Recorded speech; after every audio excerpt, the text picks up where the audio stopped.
안녕하세요. 박민수 원장입니다. 항상 구독해 주시고 좋아요를 눌러주셔서 진심으로 감사드립니다. 뇨가 탁하다고 오시는 분들이 굉장히 많은데요. 과연 뇨가 탁한 것이 문제인지 아니면 소변 색깔이 탁한 것이 그냥 지나쳐도 되는 문제인지를 정확하게 아는 것이 중요합니다. 오늘은 소변, 즉 뇨가 탁할 때 의심하고 주의하고 실천해야 할 6가지라는 주제로 말씀을 드리겠습니다. 탁한 뇨가 신장에 문제가 있다, 당뇨이다, 단백뇨이다 이렇게 확실하게 규정할 수 있는 것은 아닙니다. 하지만 갑자기 소변이 지나치게 탁해졌다면 다음과 같은 순서를 지켜 반드시 신장에 문제가 없는지, 신장을 보호해야 할 필요가 없는지 살펴보는 것이 중요합니다. 탁한 소변의 질병적 원인을 살펴볼까요? 일단 소변에 당이 섞여서 나오는 경우죠. 당뇨에 의한 신장질환이 많습니다. 비뇨기계의 염증일 때도 뇨가 탁해지죠. 방광염이나 신우신염 등이 있을 때 문제가 되고요. 특히 생식기 쪽에 질염, 전립선염, 전립선 질환들도 탁한 뇨를 일으키고 요로결석이 있으면 염증이 생기면서 이것도 탁한 뇨의 원인이 될 수가 있습니다. 그리고 어떤 음식을 많이 먹었을 때 특히 너무 많은 이제 칼슘이나 인이 소변으로 나오게 되면 또 탁한 뇨로 볼 수가 있습니다. 그래서 질병적인 요인과 질병이 아닌 요인이 섞여 있다는 거죠. 자, 탁한 뇨가 있을 때는 이게 반복적인지 일회적인지를 살펴보는 것이 중요하겠죠.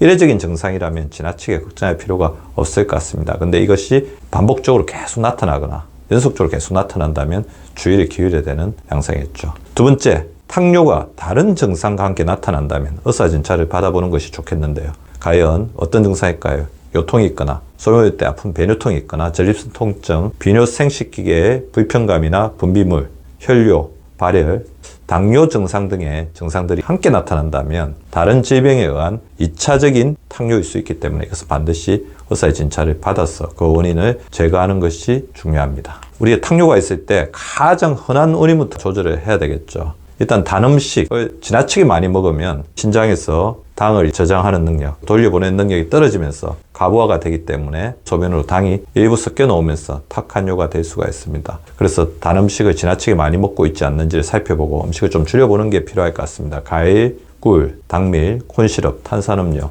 디저트, 사탕, 샐러드 드레싱, 과자나 빵류에 이런 당들이 많이 포함되어 있기 때문에 이것을 줄여주는 게 중요할 것 같고요. 특히 당뇨가 있거나 신장 기능이 떨어지시는 분들은 이런 탁뇨의 가장 흔한 원인으로 과도한 당 섭취가 일부 영향을 미칠 수 있겠습니다. 그리고 탁뇨를 만드는 원인이 되는 제품을 가다 섭취하고 있지 않은지를 살펴보고 그런 원인이 있다면 이것을 줄였을 때 탁뇨가 개선되는지를 살펴보는 게 좋겠죠. 우유, 치즈 등의 유제품에는 인과 퓨린 등이 함유되어 있습니다. 이는 뼈 건강을 도모하는 데 필수적인 요소이지만 고함량으로 섭취하게 되면 소변을 탁하게 할 수가 있기 때문에 한번 줄여보는 것도 필요할 것 같고요. 육류, 특히 소고기, 가금류에는 인함량이 높습니다. 그래서 지나치게 육류나 가금류들을 섭취했을 때 탁뇨가 될 수가 있겠죠. 더불어 짠 음식이 들어가 있는 가공육류, 저장육류 같은 경우에는 탈수 증상을 일으킬 수가 있기 때문에 이것도 탁뇨의 원인이 될 수가 있을 것 같고요. 적색육류나 내장육에는 퓨린 함량이 높은데요. 이 퓨린 함량이 높게 되면 요산을 만들면서 소변이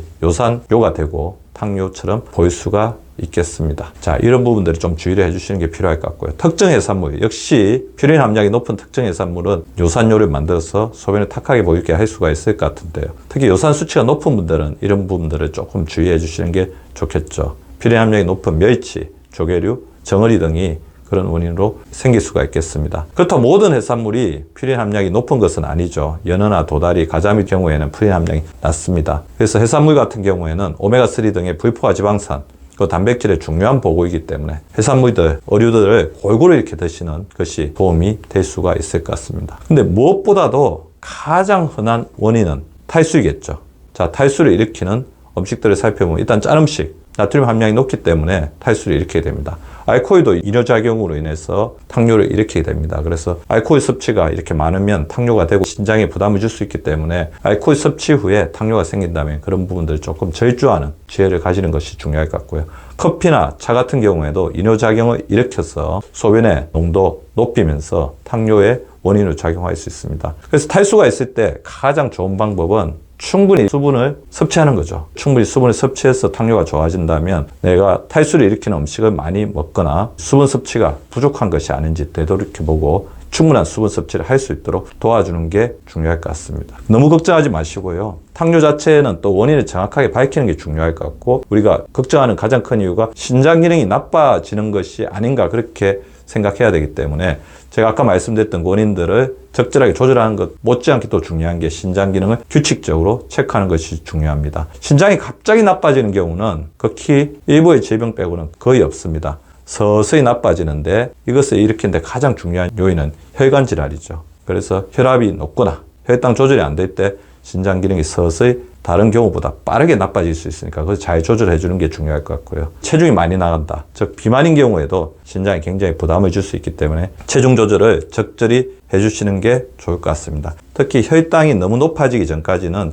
채소나 과일 등은 우리의 신장을 보호하는, 우리 몸에 있는 염증을 줄여주는 좋은 영양소이기 때문에 적정량 규칙적으로 드셔주시는 것도 좋은 방법일 거라고 생각이 되고요. 특히 신장 같은 경우에는 우리 몸의 가장 중요한 해독기관이기 때문에 만성염증을 줄이는 것도 중요할 것 같습니다. 비타민, 미네랄 등이 풍부한 음식, 그리고 필요한 경우에 영양소로 섭취하시고 유산균 등을 잘 섭취하셔서 우리 몸에 만성염증이 되는 원인들을 제거해 주시는 것이 좋습니다. 오늘 탕류가 생겼을 때 주의하고 점검하고 실천해야 될 6가지를 말씀을 드렸는데요.